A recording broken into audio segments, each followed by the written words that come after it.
ओम गुरुर्ब्रह्मा गुरुर्विष्णु गुरुर्देव महेश्वर गुरुर्साक्षात् परम ब्रह्म तस्मै श्री गुरुवे नमः। आज भागवत कथा चौथा स्कंध। कपिल देव भगवान का जन्म हो गया था। कपिल भगवान ने अपने माता को उपदेश दिया, जिसको कपिल गीता कहते हैं। वहाँ तक कथा हो गई थी। आज की कथा में तपस्या का स्वरूप क्या है, तप का स्वरूप क्या है बताता हूँ। परमात्मा श्री कृष्ण के हृदय में तप का निवास है। तप को ही भगवान का हृदय माना जाता है। मानवेतर कोई भी तप नहीं कर सकता है। पशु पक्षी अति से अज्ञान होता है। अति अज्ञान होने से पशु का स्वभाव कभी सुधरता नहीं। जन्म से लेके मरने तक पशु का स्वभाव एक सा ही रहता है। मानव जो है ज्ञान प्रधान है, बुद्धि प्रधान है। मानव स्वभाव को सुधार सकता है।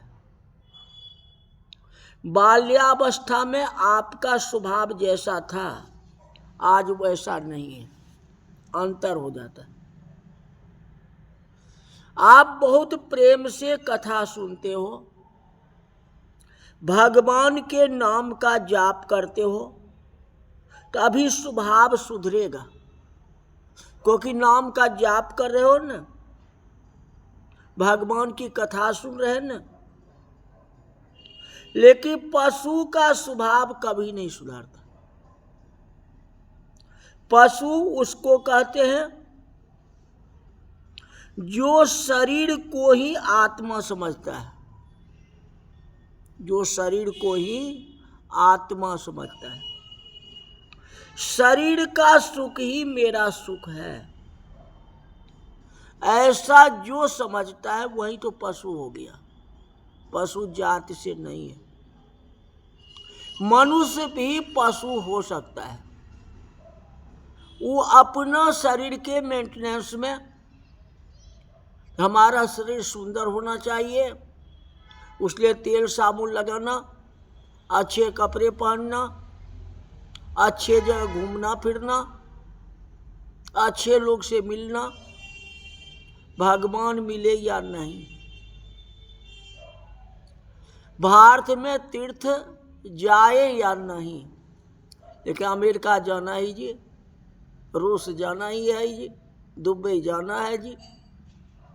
तो अपना मेंटेनेंस में, अपना परिचय पात्र में आप अपना समय को बेकार कर रहे हैं। तो ये क्या हुआ? पशु भी समान, मनुष्य पशु भी समान। मनुष्य होते हुए में भी हम पशु के समान चल रहे हैं। पहले लिखा ना, जो सबसे पहले ज्ञानता होना चाहिए, ज्ञान होना चाहिए, और नित्य दिन कथा सुननी चाहिए। तो ये दोनों में कोई तो हो। आप या तो पुस्तक को पढ़ के ज्ञान का उपार्जन कर लो तो आप ज्ञानी हो जाओगे। हाँ, तो रामायण में लिखा है ज्ञान 5 मिनट, ज्ञानी प्रभु ही विशेष प्यारा। जो ज्ञानी होता है भगवान को सबसे प्रिय होते हैं। एक जो है कथा सुन करके, सत्संग में जा करके, तो अगर आप सत्संग में जाएंगे तो आपका विचार जो है निर्मल हो जाएगा, माने अच्छा हो जाएगा। हाँ, तो यही तो तप हो गया ना। तप तो तभी होगा ना। और अपना शरीर को ही सुंदरता देखने में, अपना मेंटेनेंस करने में, दूसरे से परिचय पात्र करने में आप समय व्यतीत कर लोगे। लेकिन जिससे काम होगा, मतलब वो परमात्मा से जो काम होगा, उन परमात्मा को आप भूल जाओगे। तो ये क्या तपस्या है बताओ? तो पशु ही कहा जाएगा। पशु को जहाँ बांध दो वहाँ बंधा रहता है, वही बात है। उनको न मनुष्य से मतलब है न भगवान से मतलब है, अपना बैठा रहता है। आप सब लोग बड़े ज्ञानी हैं, आप जानते हैं मैं तन नहीं हूं, मैं शरीर नहीं हूं। तन जब बिगड़ता है तो मैं उसको सुधारता हूं। इस शरीर को सुधारने के लिए मानव को ज्ञान की आवश्यकता है, और ज्ञान से ज्यादा ज्ञान का सदुपयोग करना ये आवश्यकता है। आप पढ़े लिखे हैं, बहुत बड़े ज्ञानी है, समाज में आपका आदर सम्मान है, सब कुछ है, ज्ञान को परमात्मा की तरफ नहीं जाने देते हो, अपने कार्य में लगे हुए। कोई एमपी है, कोई एमएलए है, कोई जज है, कोई कोर्ट है, पुलिस है, सारे अपने काम में लगे रहते हैं। कब ग्राहक आएगा, उसको मैं क्या बताना है, कैसे करना है, क्या समझाना है, ये सांसारिक बात समझाते हो, लेकिन भगवान की बात को नहीं समझाते। तो ज्ञान रहते हुए भी शरीर पूरा बिगड़ गया, शरीर अच्छा कहाँ रहा। ये सोचो मैं मन नहीं हूं। मन जब पाप करता है तो मन को आप पाप करने से रोकते हो। मैं तन नहीं हूं, मैं मन नहीं हूं। मानव को ज्ञान चाहिए, अगर ज्ञान नहीं है तो पाप को आप कैसे रोक सकते हो। पाप को रोकने के लिए ज्ञान की आवश्यकता है, अब उस ज्ञान को संसारिक में नहीं लगाना है, उस ज्ञान को परमात्मा से जोड़ना है। कहते हो ना, तन मन धन सब कुछ है तेरा, ये सब भगवान की है। तो भगवान से जोड़ो ना ज्ञान को, अब भगवान से नहीं जोड़ोगे तो क्या हो जाएगा, अज्ञानी होगा ना। मानव जो तन जब बिगड़ता है, जब उसका मन बिगड़ जाता है। मन एक प्रकार का यंत्र है, और वह मन बिगड़ गया तो फिर सारा शरीर का क्रियाकलाप बिगड़ जाएगा।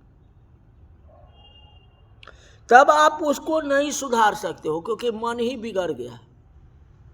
तो मन ही बिगड़ जाए तो क्या होगा, मोटरसाइकिल चलाते हो और पेट्रोल ही नहीं उसमें है तो गाड़ी किस काम का। लाख करोड़ का गाड़ी ले लो और पेट्रोल नहीं है तो क्या होगा, चलेगा वो कैसे। शरीर का सुख मेरा सुख नहीं है, ये नहीं समझो हमारे शरीर को सुख हो रहा है। मैं शरीर से भिन्न हूं, मैं परमात्मा का हूं और परमात्मा हमारे हैं, ये भावना। तपस्या मानव शरीर की ही होती है, बैठने से तपस्या नहीं होता है। जो बैठ गए और तप कर रहे हैं, हाँ, तो बैठे रहने से, बैठने के लिए तो बहुत बैठा है।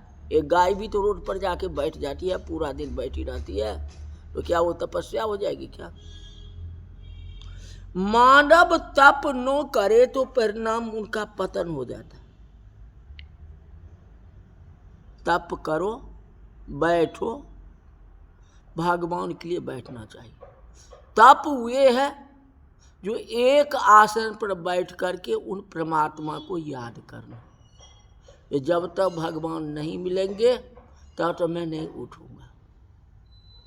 आज आप सत्याग्रह करते हो, बिना खाए पिए जो है राजघाट पर जाके बैठ गए, जहाँ अनशन वाला है वहाँ शपथ समारोह सत्याग्रह बैठ गए। जब तक ये काम नहीं होगा तब तक यहाँ से उठेंगे ही नहीं। तो राजनीतिक में आप सत्याग्रह करते हो, लेकिन धार्मिक कार्य के लिए सत्याग्रह करो ना। जब तक परमात्मा नहीं मिलेंगे तब तो जो हम उठ के कहीं नहीं जाएंगे। हाँ, ये भी तो करो ना। तप शब्द को उल्टा कर दो, तप शब्द को उल्टा कर दो, क्या होगा, पत। अब पथ का मतलब क्या हुआ? पतन। वहीं तप है तो भगवान की प्राप्ति, और वहीं पत हो गया तो पतन हो गया। पतन का मतलब सारे के सारे नष्ट हो गए। एक ही चीज है, यही बात है, देख लो। रोज थोड़ा भी तप करना चाहिए, जितना काल हो उतना काल। सोने की शुद्धि जिस प्रकार अग्नि से होती है, उसी प्रकार तपस्या करने से मन की शुद्धि होती है। इसलिए भगवान के लिए कुछ काल जरूर बैठो। पूरा दिन आप काम करो, कोई आपत्ति नहीं है, अपने सब काम करें, या थोड़ी देर भगवान के लिए भी तो बैठो, भगवान के पास भी बैठो। भगवान के पास बैठते ही नहीं, कैसे होगा काम? दुख सहन करके भगवान का भक्ति करो, इसी का नाम तप है। और जब दुख में घबरा जाएंगे, भगवान को छोड़ देंगे, तो वह कौन भक्ति की है? तब तो भक्ति नहीं हुई। 12 बज गए, खाना पीना नहीं खाया, चलो जल्दी जल्दी में पूजा पाठ कर ले, खाना खानी है जी, तो वह तपस्या कैसे हो गया? वो तो पत हो गया। पत का मतलब पतन हो गया। आखिर आपने सुबह उठे क्यों नहीं?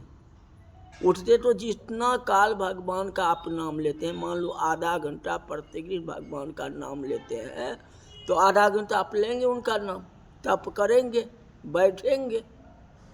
अब जब आपको लेट हो गई, जल्दी नींद नहीं खुली, 12 बज गया, तो भगवान की तपस्या को आधी कर दोगे, 15 मिनट क्या? तो ये क्या रहे बात? जब आधा घंटा आप रोज दिन बैठे हो, तो आज भी बैठो ना। ये तो आपको दुख हुआ ना, भूख लग गई ना, भूख जो है दुख है ना, हाँ, तो उसके लिए आपने प्रयास क्यों नहीं किया? तो भगवान की जो है तप में आप 15 मिनट काट क्यों लिए? जब आधा घंटा आप बैठे थे, आप 15 मिनट तो बस जल्दी जल्दी अगरबत्ती दिखा के चलो जी चाय पीना है जी, रोटी खाना है, तो नहीं हुआ नहीं ये बात। इसी का नाम तो पत हो जाएगा, पतन हो जाएगा। इससे ऐसा न करो, नियमित रूप से तपस्या करो, भगवान की भक्ति करो। दुख को सहन करना है। आपको भगवान बहुत संपत्ति दें, तो भी अति सुख भोगना नहीं। कितने ही लोग ऐसा समझते हैं कि मैंने कमाया है और ये सब मेरा है, ज्यादा सुख क्यों न भोगूं? अपने मेहनत से कमाया है तो खाओ पियो मौज करो। आपको जो मिला है, आपके घर जो कुछ है, वो सब आपके लिए ही है, कोई लेने के लिए नहीं जाता है। जो वस्तु है सो आप ही का है। आपके घर में जो है, उसके ऊपर किसका नाम लिखा है बताओ? है आप ही का, लेकिन नाम लिखा हुआ है किसी का? आप नहीं जानते। आपके पेट में जो जाता है उतना ही आपका है। लाखों करोड़ धन संपत्ति है, खाने के लिए क्या है? वहीं दाल रोटी खाते हैं। जो प्रधानमंत्री जी खाएंगे वही खाना आप भी खाओगे, उससे ज़्यादा नहीं खा पाओगे। अगर आप भी वैसा खाओगे या प्रधानमंत्री जी भी उतना खाएंगे, तो शरीर में बीपी हो जाएगी, शुगर हो जाएगी, 20 प्रकार का बीमारी हो जाएगी। वे भी जो शरीर को बचाना चाहते हैं, सात्विक भोजन करते हैं। जब उनको 56 भोग है, वो चाहे कुछ भी खा सकता है, प्रधानमंत्री जी हैं, लेकिन तो भी वो भी स्वल्प भोजन करते हैं। हम और आप जो स्वल्प भोजन नहीं करा रहे है, तो चलो एकदम चटकदार बना ले भोजन, खाओ मसाला डाल के। अब पछताओगे तो कैसे मसाला डाल के, वो तो भगवान को ही पता है ना। एक संत वर्णन करते हैं, जो पेट के अंदर जाता है वह भी मानव का नहीं है। पेट में जाने के बाद जो पचता है उतना ही मानव का है। खाने के पेट वाले कि जितना आप पचा सको उतना न, और नहीं पचाया तो तब क्या हुआ? वो तो बेकार हो गया ना। तो जितना पचता है उतना ही मानव का है। जो नहीं पचता है समझना चाहिए दूसरे के भाग का मैंने खा गया, इसीलिए नहीं पचा। आप कहते हो ना किसी का नज़र लग गया, आप कैसा आदमी ने देख लिया, खाना पचा नहीं, उल्टी हो गई, हाँ लूजी हो गया, कहते हो कि नहीं? ऐसा न करो। इस तरह से तप के बारे में बताया, तपस्या करो, पत नहीं करो। पत करोगे उसका उल्टा तो पतन हो जाएगा। तो आज की कथा यही तक रही, फिर कल आपको बताएंगे। बोल वृंदावन बिहारी लाल की जय।